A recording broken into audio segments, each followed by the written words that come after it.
The level of corruption in Ghana is just overwhelming.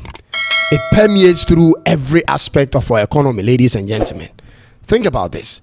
The Ghana Scholarship Secretariat has also been riddled with corrupt stories after stories, and now social media has made it possible for even beneficiaries to be crying online to the whole world. What a shame, ladies and gentlemen. Is there one thing we can get done right? Hear my take on this. Let's get into it.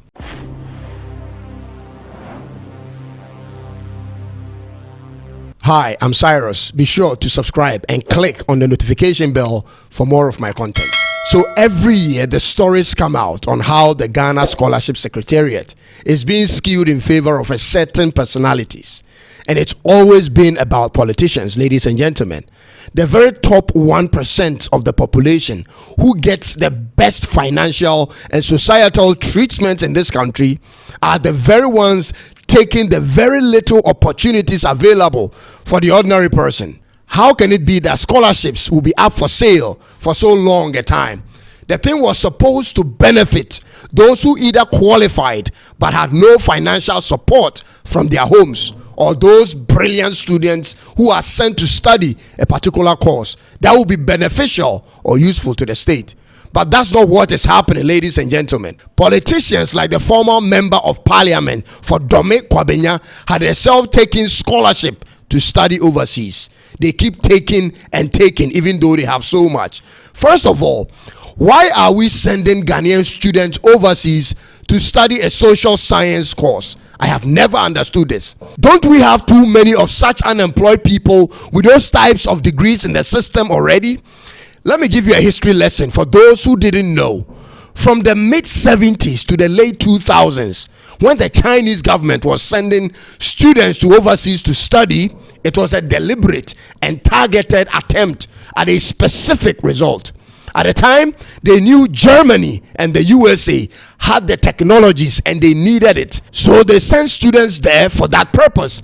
The very best of Chinese students were sent to Germany and the USA and the UK to go and learn how things are done using technology and return with the knowledge. We in Ghana, on the other hand, are just doing it just to meet quotas. We do it because every year there has to be a certain number of student scholarships given.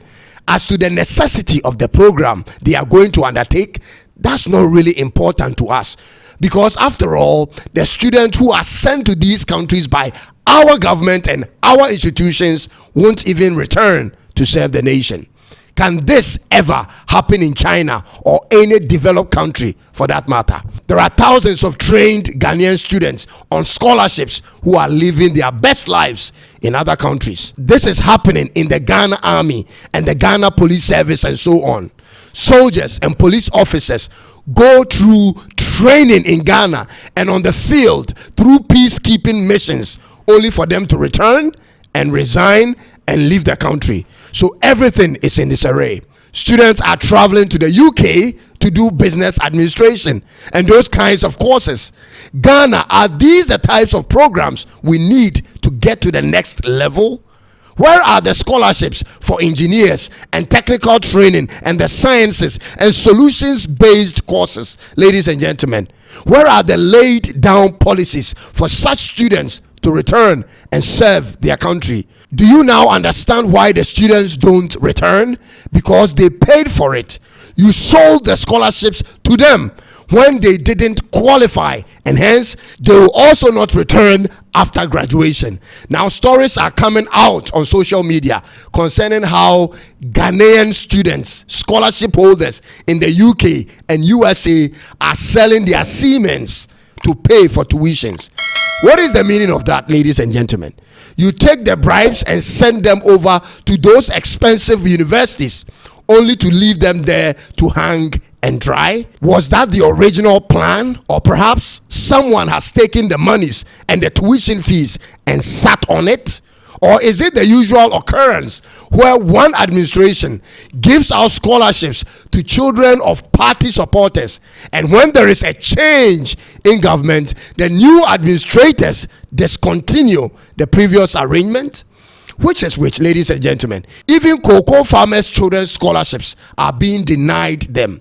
the real commercial farmers in the cocoa business in Ghana rarely have their children offered such packages. Meanwhile, politicians masquerading as farmers with their scanty cocoa farms take the scholarships they want and then sell the rest off to the highest bidders. Why won't the farmers sell their lands to illegal miners?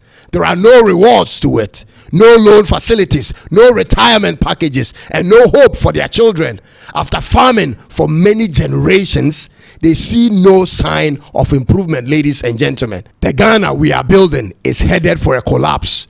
The foundations are weak, the laws are porous, the leadership is abysmal, and the people are nonchalant about almost every topic. What trends the most is comedy and drama, and that relegates the important topics to the very back. This is absolutely ridiculous. And if you are an applicant of any Ghana government scholarship, and I'm talking about those who knows definitely well that they don't deserve it, but your parents or your colleagues are pushing and paying for it, you better don't, or else you must insist on full payment of the scholarship upfront before you make your bribery payment, which I know is impossible.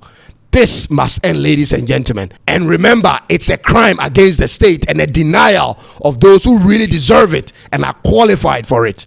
Thanks for watching this episode, and be sure to subscribe and click on the notification bell for more of my videos. I'll see you in the next one.